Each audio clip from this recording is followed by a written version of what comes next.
What's up, everybody? It's Jeff Hansen. We're back talking BYU sports, BYU football. What a day. What a day, ladies and gentlemen. Could that have been any better for BYU? I asked on Twitter, X, Twitter, whatever. I asked, was this the closest thing to the Miracle Bowl? Is this what the Miracle Bowl felt like? I think it is. I think it's the closest thing that I've felt. There's been Hail Marys and game winners, Beck to Harleen, Mangum at Nebraska, Mangum again at Boise State. So there's been those miracle finishes, but just like 7 straight minutes of uninterrupted BYU football nirvana. I have never felt like that before. That was amazing. It was great. Big win for BYU. There's some things that I think we learned. There's some things that I think we know. Really, that we know with some finality at this point, that we actually know. Not that I think we know, but I think that we think we really, really know. And I want to go through what some of those things are. Number one, Jake Retzlaff. Okay, so we got to stop moving the goalposts on this kid at this point, right? After Southern Illinois, it was, okay, well, let's see what happens against FBS teams. Then he goes on the road at SMU. It's not pretty, but it's, he looks okay. BYU gets the win. He leads a game-winning drive. He had some turnover issues. It wasn't a great game. It wasn't even a good game. But it was good enough that BYU didn't lose, and he was good enough in the clutch that hey, he got one of those final 4 minutes of the game type of drives to go and set up a win. That's what you want from a quarterback. But then we said, no, but those turnovers, that was bad. Just take the sack. Take the sack. Don't turn it over. That's what we said. That's what I said. That's what we all said. Then he responds really well against Wyoming, but it was, well, it's Wyoming. Let's see what happens against somebody good. Okay, now it's K-State. And I get it. That Jake Retzlaff didn't throw for 350 yards. He didn't have to. My favorite stat, available yards. BYU gained 49.5% of the available yards to them on offense. It's not Jake Retzlaff's fault that the defense balled out and set him up with short fields. He did what he needed to do. He took advantage of every short field opportunity. He put the ball in the end zone. He protected the football. He started the game 1 of 5, and there were a couple of drops. I know at least 2 drops that first drive. After that, he was 14 of 16. I mean, it was a really clean, tidy game for Jake Retzlaff. I think at this point, what's happened in the past is in the past. Last year was last year. Look, this year, he's 4-0. This year, he has 2 wins over Power 4 teams. This year, he's thrown for nearly 1,000 yards. If he didn't hit 1,000 yards last night, I think it's time to say that, hey, we know who Jake Retzlaff is. Now the question is, how good can he be? Is he going to tap out? Is he Riley Nelson? It's great. We all would have killed for Riley Nelson a few weeks ago, right? Is he Riley Nelson and that's his ceiling? Does he keep getting better? Does he turn into John Beck? Does he turn into Jaron Hall? I mean, I have my doubts of how good he can be. I have my questions about how high his ceiling is. But I think he's answered my questions about what his past really represents. At this point, I'm done talking about the ghost of Jake Retzlaff's 2023 season coming back and haunting BYU. I'm ready to say, okay, this is the guy. Gary Bohannon, you are firmly quarterback 2. Aaron Roderick, kudos to you. Kudos to the coaching staff. I think you got it right. And I'll tell you, the play that convinced me, that touchdown pass to Chase Roberts in the front corner of the end zone, that's a flag route, right? That's against cover 2. The window that he had, and they talked about this on the broadcast, and I was really glad Brock Osweiler brought it up, because the window that Jake had in that cover 2, that's small. That ball gets intercepted by most quarterbacks. That's the throw that won Jake Retzlaff the job. I don't think Gary Bohannon has that arm strength. I don't think most guys have that arm strength. That throw seemed open. That throw seemed easy because Chase was so open. The reason Chase was so open, because against cover 2, you don't throw that ball unless you have a fantastic arm. That was Jake Retzlaff. That's why he won the job. And that's what finally convinced me, okay, let's just start talking about how good he is. Where can he take BYU? We're no longer looking in the rearview mirror about what was. That was convincing to me. Thing number 2 that I learned. The reason that BYU, and I felt this way for a while, and I know that the coaching staff has felt this way for a while, and I've reported on it in a lot of different forums, but it was still kind of tough to swallow. But the reason that the coaching staff did not go to the transfer portal for a running back, they liked Sione Moa. They liked Pokai Honga. They liked what they had in the room. They liked Enoch Nawahine. They knew that they had talent. And you look at a guy like Moa, you look at a guy like Honga, it was like, well, how come they were so far on the depth chart? They're just freshmen, folks. The talent was always there, but it was playbook knowledge, it was experience, it was size, conditioning. Those kinds of things needed to happen, and BYU needed some time. But the talent was always there, and this coaching staff knew that, hey, if LJ Martin goes down, if Hinckley Ropati goes down, we've got talented guys waiting in the wings, and I think we saw that shine. Against Wyoming, it was Pukai Honga.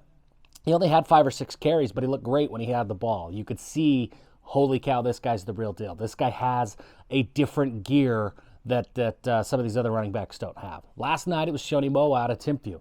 Well, I guess both of these guys out of Timpview. I mean, what can you say?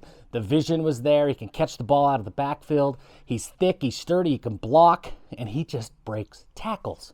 He was great. So that's why BYU did not feel compelled to go to the transfer portal and add a guy from the portal, a mid-tier guy. If they could have got a Tyson Williams, an unquestioned 4-star type of dude, I think they would have. But they couldn't. I mean, that guy just wasn't there for him. It was a bunch of middle-tier type guys, and I think BYU knew, hey, we feel better about our guys than going and taking a risk on a middle-tier top guy, and I think that those running backs have proven why that was the case. Thing that we also learned, Jack Kelly, the hype was real. Mel Kiper Jr. had Jack Kelly as, I think, his 5th Mike linebacker going into the draft. His draft stock, guys, it only continues to rise. Jack Kelly is BYU's best NFL prospect. The Weber State transfer's freaky athletic, and he is putting it together this year. I think he's now up to 5 TFLs, 3 sacks. He's been great. The entire defense has been great. So now some questions, some things that I want to see, some things that I want to know. How good can this team be? I think if you look around at the rest of the Big 12, the rest of the conference isn't as good as maybe we thought that they would be at the beginning of the season. I still think K-State is a very good team. I think they're still going to go and win 9 or 10 games this year. I'm a big believer in K-State. I was a big believer in SMU, and I think that SMU proved against TCU that, hey, look, SMU, that was no fluky win for BYU either. That was just a dominating performance. Okay, so I still think that there's good teams. BYU, I think, is among those good teams. That I didn't think we knew. That was certainly a surprise to me. I think a surprise to everybody. But you look around at the rest of the conference. Arizona, they're not who we thought they were. Kansas, they're 1-3. They're not who we thought they were. Utah's got some challenges that they've got to work through for sure. So there's some question marks for sure. So we'll have to see. We'll have to see what the rest of the conference is. But I look at BYU's schedule. I look at where they're headed. Okay, they're road underdogs at Baylor. So even with a 4-0 start, even with a number 22 ranking, even with all that stuff, lines makers, they still don't believe. They're still not ready to believe in BYU. BYU's 4-0 against the spread. They're going to have to go 5-0 against the spread if they're going to win in Waco. But you have a chance to go 5-0. Then you come back from a bye week against Arizona. Arizona's looked like, hey, if you can bottle up Noah Fafita and McMillan at wide receiver, if you can contain those guys, you're going to have a chance. That defense is going to give you points. And then you start going through it, and it's like Oklahoma State, are you really convinced? They got quarterback controversies now. That's going to be a night game in Provo. UCF looks incredibly tough in that Utah game on the road in Salt Lake City. Everybody knows that's going to be tough. But every other game on the schedule, you're looking at, and if you're a BYU fan, you got to be looking at it and saying, I think there's a chance. This defense is going to keep BYU in every game, and I think Jake Retzlaff has shown enough to make you believe that he's going to have BYU in every game. Do the Cougars go 10-2? I have no idea. It's still really early. The goal is still 6 wins for me. The goal is still bowl eligibility. But if you start letting yourself dream a little bit, let yourself be a little optimistic, holy cow, this could be a really, really special season. Last thing I want to say, Parker Kingston and that that punt return for a touchdown. If that was not the special teams embodiment of Tyler Algier against Arizona State, I don't know what was. That was a play that said to me, this BYU team, this locker room, the culture on this year's team is different. In 2021, we all remember Tyler Algier chasing down Merlin Robertson from Arizona State, punching the ball out and saving that pick 6 from happening. Okay, but that play was started with a bad play, right? Jaron Hall, well, first, I guess there was pressure that got through, some bad blocking. Jaron Hall makes a bad decision, forces a ball that's intercepted. That play could have gone, that was bad. That was bad from the beginning. Tyler Algier, because of his effort, because of his sheer will to win the game, made that play a legendary play for BYU. Parker Kingston, it was the same thing. And really, Isaiah Glasker, Jack Kelly was there, John Nelson, a bunch of blockers. It was the same kind of thing. That was a muffed punt. That was a bad play. If Parker Kingston would have just fallen on it and kept the ball at the 3-yard line, that would have been a win under the circumstances. That could have gone into a Kansas State player's hand. That could have rolled into the end zone. A lot of things could have happened. So there's a little bit of luck there for sure that ball bounced the way that it did. But then out of pure effort, Parker Kingston took that bad play, that objectively bad play that could have been really, really bad, and turned it into one of the most legendary BYU plays that we're going to be talking about for years to come.